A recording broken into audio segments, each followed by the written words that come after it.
Hello everyone and welcome back to another day of the Very Green Lockdown. My name's Chloe and I'm here to share with you some eco-friendly tips that you can do at home during this lockdown to help the environment. Today is actually the 30th and final day of the Very Green Lockdown, so I thought I'd take this opportunity to talk to you about finances and how you spend your money in the best possible way for the environment. The reason I want to talk to you about how you spend your money is because your choices and the power that you have through your financial spending has an impact on the decisions that companies make and the way that things are produced. And if you're able to make better decisions in terms of your spending, then that will have an impact towards bigger changes.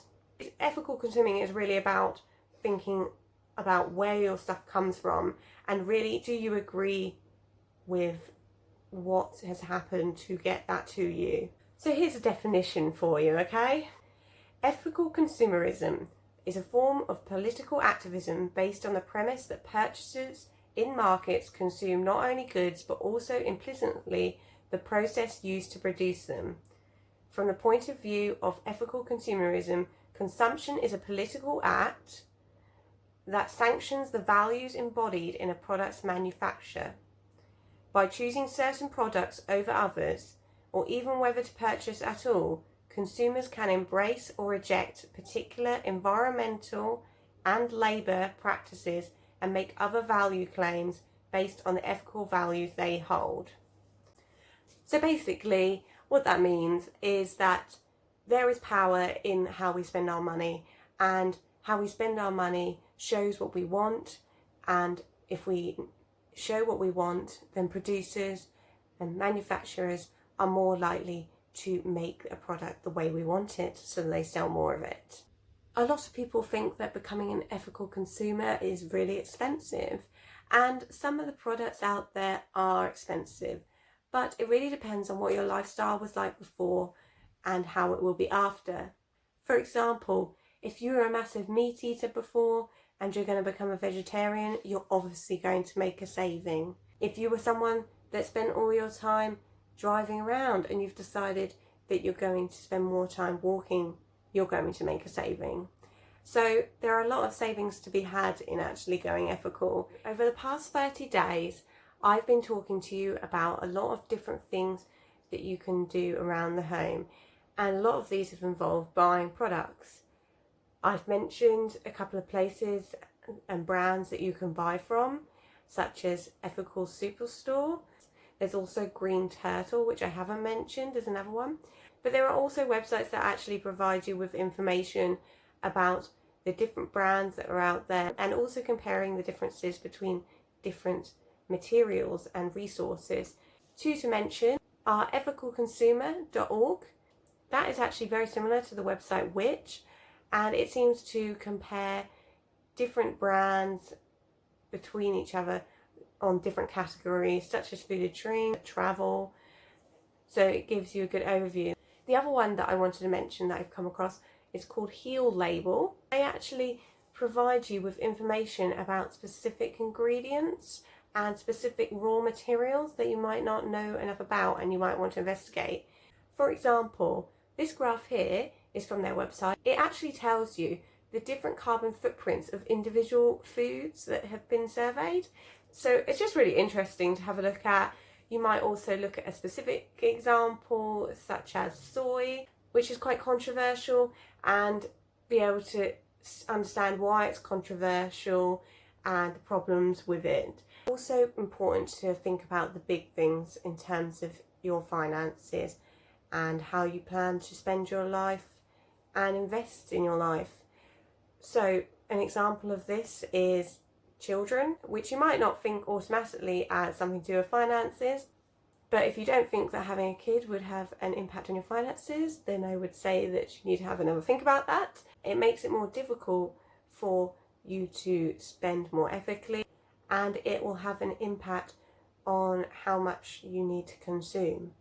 There's also considerations to make about the type of home that you live in.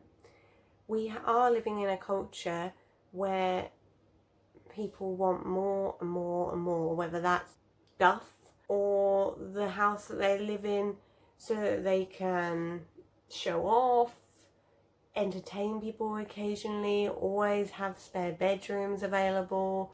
And a lot of people buy very large houses when they're just one person, and there's a lot of unused space there, and we're still destroying a lot of natural space to provide more houses for people when we already have all of these rooms that are just sitting empty because people are buying big houses that they don't need. There has been a few studies about this, and one that was done in America was following different families over around 4 years and looking at how they use the spaces around their homes. And you can see from the picture above that this was generally on average how much of the home was used. It's generally about a third of the home that's actually used regularly. And not only is it a waste of space, but you're also wasting all of this heat and energy from your home. It's costing you extra money to have the home, to buy the bigger home. It's costing you extra money to run the home, and it's costing the environment. The other thing to mention is actual investing, and this is becoming more and more popular. I, over the last few months, have also started trading on the stock market to make extra income streams for myself.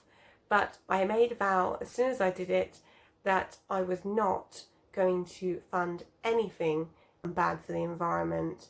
A lot of people invest in banks and some of the top index funds. However, when you actually investigate those funds, they are putting a lot of the money into fossil fuels. So whenever you're going on the stock market, you should be investigating what you're funding anyway, because it is risky business. If you do it, you need to accept that there is risk involved. But if you are going to do it, then think about where you want your money to go. And it's all about that long chain of, if I put my money into this company, what are they going to do with it? If you are interested in starting on the stock market, I have been using an app called Trading 1-to-1, which seems to be really easy to use and is free to sign up to. I've also left a link below for referrals, and if you use my link when you put your deposit down, which could be as little as £1, you will get a free stock, and so will I. Just full disclosure. Finally, if you do have some disposable income, then it's worth thinking about how you can put aside a small percentage to actually put towards causes and charities and organisations that have some sort of positive environmental impact. For example, you might want to support WWF regularly. Do understand that not everyone can be ethical across all their choices, and we are all human, and I'm not expecting anyone to take everything that I've said for the last 30 days and be perfect at it all. And I'd much rather everyone was doing some small things per person than a few people trying to do everything, because we just end up burnt out, and you can only do as much as you can do.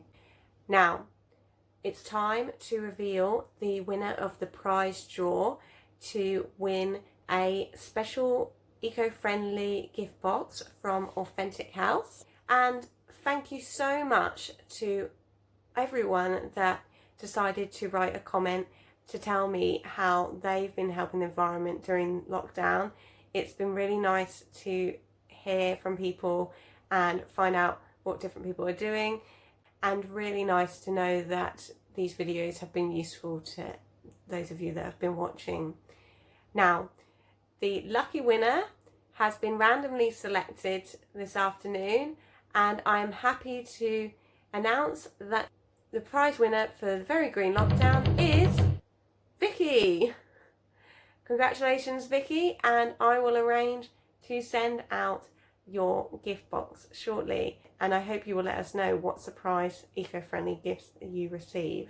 So I really hope that you guys found the last 30 days helpful and informative, and I hope to maybe do some more videos in the future, but I'm definitely going to take a little bit of a break. And just do your best, guys, and stay safe, and try to bring something positive out of this horrible lockdown situation that we're in, and I hope that you can find some time to save the planet in whatever you're doing. Alright, see ya.